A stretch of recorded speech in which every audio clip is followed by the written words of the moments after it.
chase the market down then. You gotta be in that zone, right, to get there. Remember the objection handlings, right, was part of that. Like, we were talking in a couple groups of, well, why are you telling me where you get this from, right? Well, national stats show that this is over millions of transactions the first 2 weeks is where it's at, right? That's when we want to sell it. If we're past that, now something's up. We got to change it, right? Either we're too high, which is usually the case. We're too high, so we got to come down, and we want to make sure we bring it down enough to where we're hitting now the market.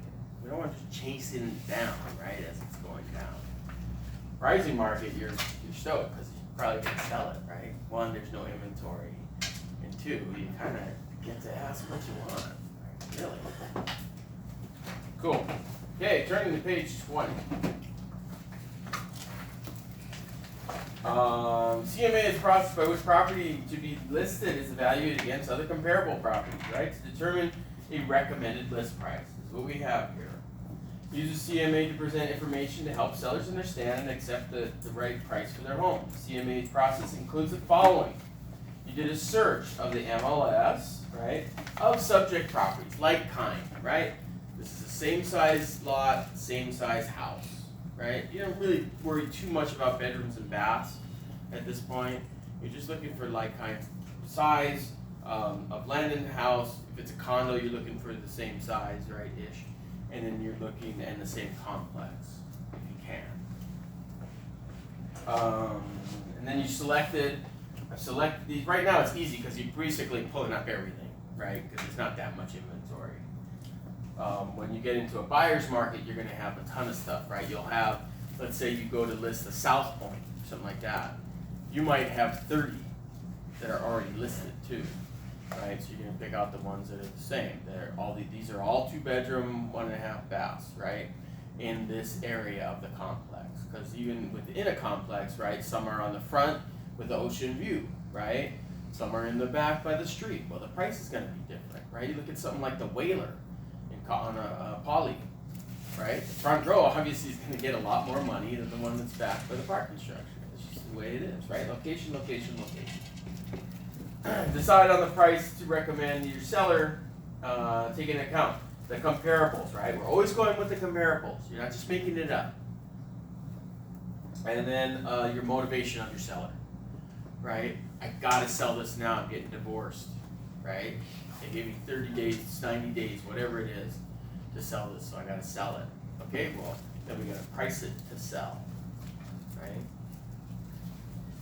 And also don't forget to take into account what they owe on it, right? You gotta at least make them enough money because they owe, $500,000 and they can get $600,000, right? And you're pretty good there. But if you can sell it for $500,000 and they owe $495, now what, right? What are we gonna do now? So be cautious on that. Always get the seller's net, right? What the seller has to sell it for, and then you work around that. And then you review the data in simple, readable format, right, with the seller to show why you've chosen the price you're recommending on their property. Because you can't just roll in and go like, yep, this should sell for $1 million, right? They're gonna be like, well, how did we come up with that, right? That's why what Matthew's talking about. I like to I like to show them on the computer, right? Because you can pick the one listing, it comes up with pictures, all that stuff, the history, and you can show all that stuff, right? Let's say we pick this one.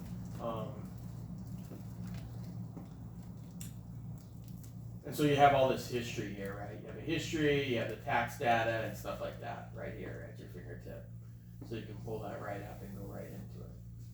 Okay?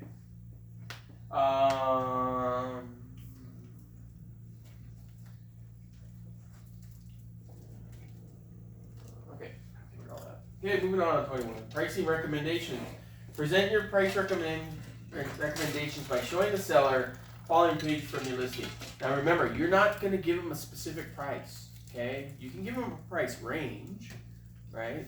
That this should sell between this and this. But ultimately, they're going to give you what the actual dollar amount of the listing will be, okay? Don't let them pressure you into it. They'll try to, right? Well, you're the professional. You tell me how much we should sell this for, right? Well, the comparables show that it should be between 800 and 950, right? The 950 one being the one that's all redone, and the 800 one being more similar to yours, right? And leave it at that, right? So then they kind of, wheels start turning, oh, okay, well that one's all redone, and I really wanted that 950, right? Well, you can't get it, that one's all redone. It's just a fact, right? Here it is, we showed you it, right? With all these pictures. That's why I like to bring the MLS with me, because it's really helpful. The pictures, right, speak 1,000 words.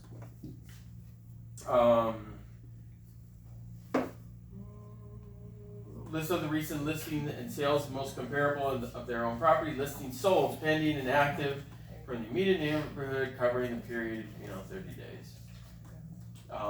We go back a year or 6 months, depending on how much stuff you have, right? In a buyer's market, you're gonna have so much sales that you want to probably go back 6 months because you're just gonna have too much information there, right? The mainland does a lot more transactions. That's why they see a 30-day period, because they'll just have the data for it, right? Property details for each of your selection, detail sheet of comparable properties. If you don't have the possibility to take a computer, you can always print out reports for that, right? And you would do the multi-ups is what I usually like to do, and then I might do a 4-up gallery, right? And so I might print this out and take this with me. And so you'll see it has this, everything that was on that list and the line items are right here in a condensed format, right? And then you'll have your pendings here, your solds here, and then on the next page your actives and so on and so forth. Yeah?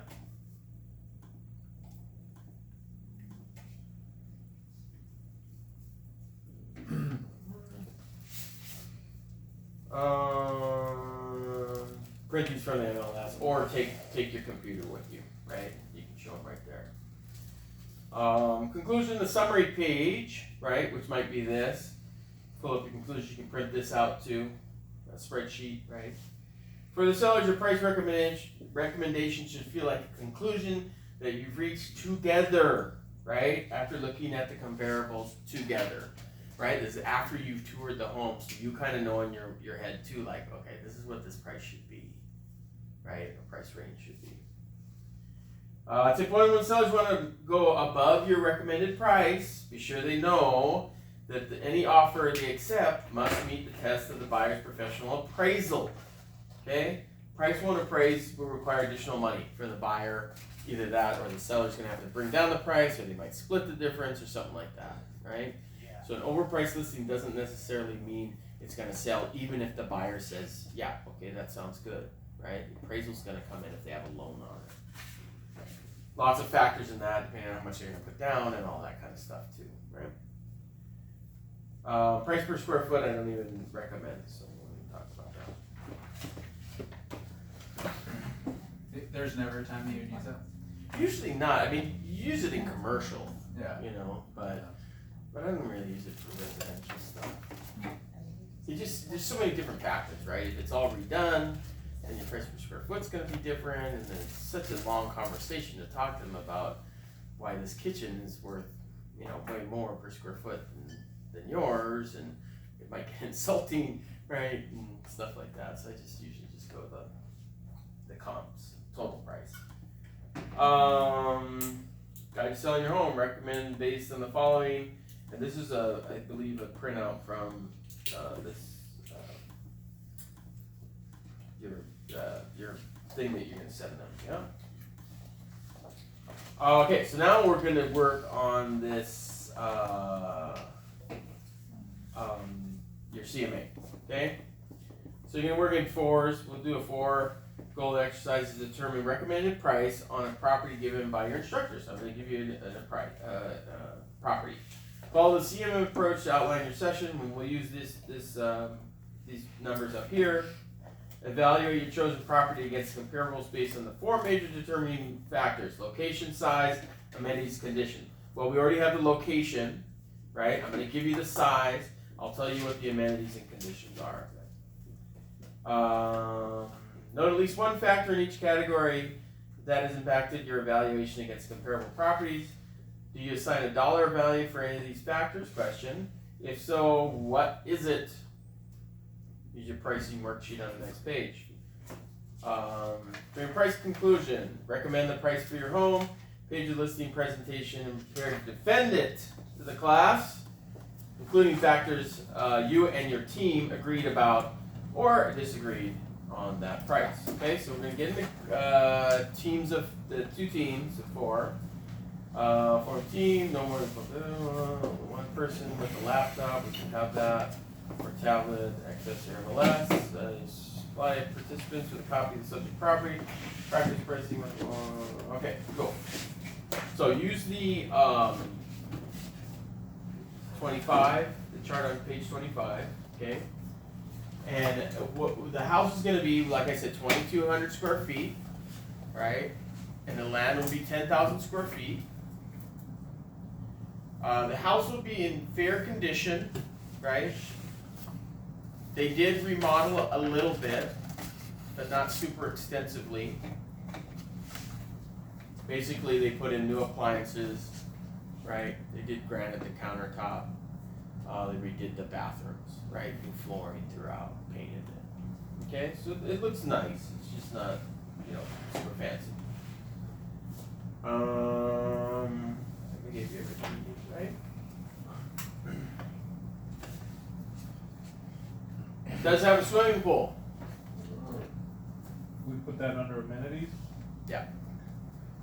Doesn't a pool not affect the value then? Maybe, right? That's a discussion for your group.